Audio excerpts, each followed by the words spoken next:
にちは。安井です。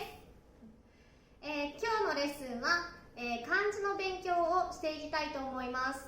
はい、漢字ですけれども、ひらがな、カタカナ、皆さん勉強したと思います。で、日本語はあと漢字があります。ひらがな、カタカナは一つの文字に一つの音ですね。漢字には意味がありますので、とっても、勉強すると、日本語を学習するにあたってとても役に立ちます。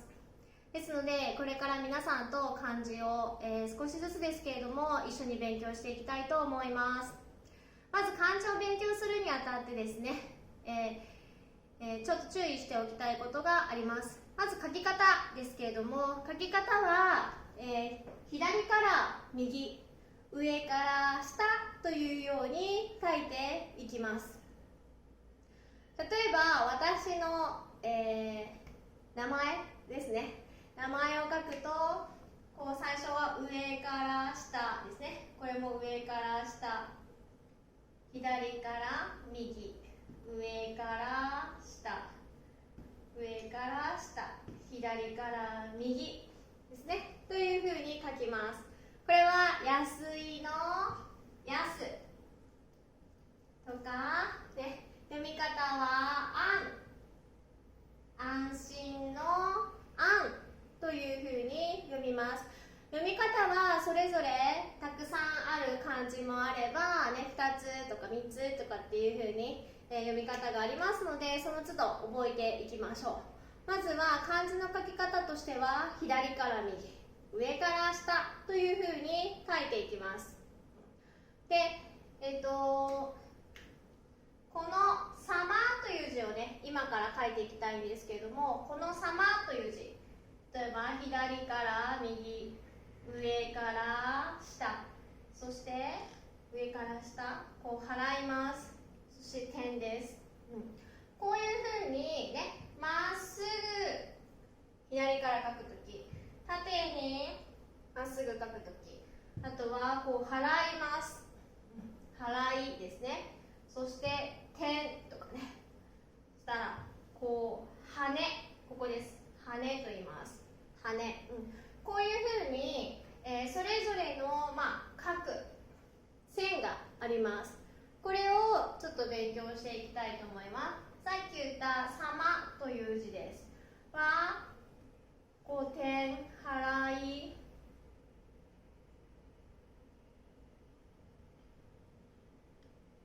羽、点、下から上から払い、こういうふうに、すべてのですね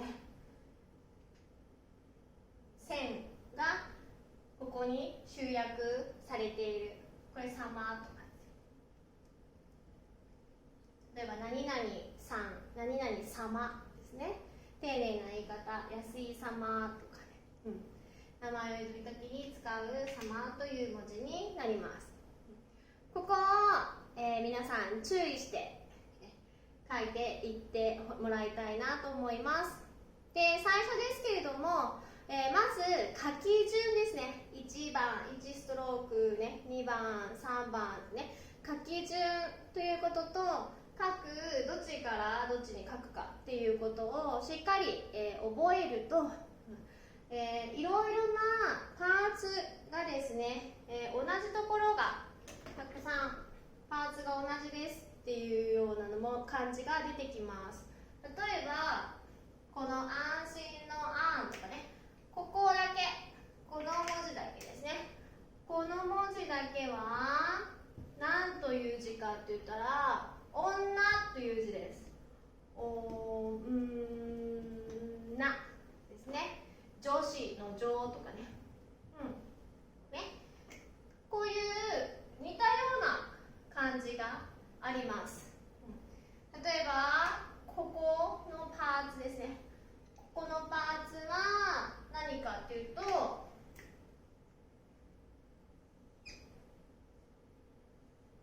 木とか、木曜日の木、こういうふうに、ね、漢字はいくつかの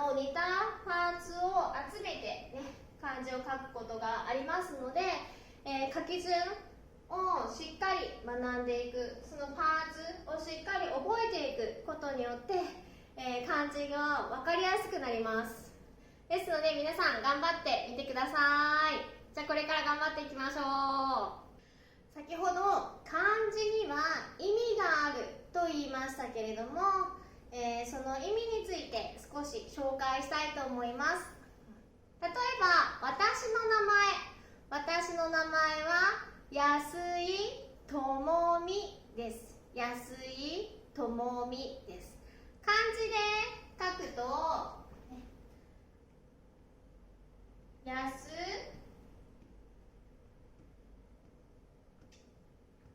い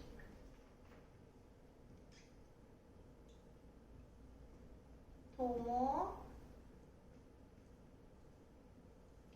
美と書きます。安い智美ですね。安井は家族の名前です。名字になります。ですので、智美が私の名前です。だから私の両親がこの名前をつけてくれたんですけれども、漢字には意味があります。この智美の友という意味は友達。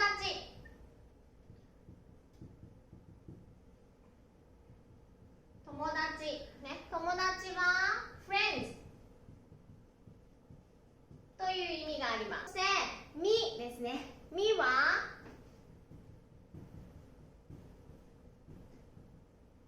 美しい。これはこの意味は beautiful という意味があります。ですから私の両親はですね、私が生まれた時に友達がたくさんできて、そして美しい心を、持つ子供、人に育ってほしいなという、思いを込めて私にこの名前をつけてくれました。そういうように、漢字には意味がありますから、その意味を知ることが漢字を見るだけで簡単に分かるようになります。なので皆さんと一緒にこれからも漢字を勉強していきたいと思います。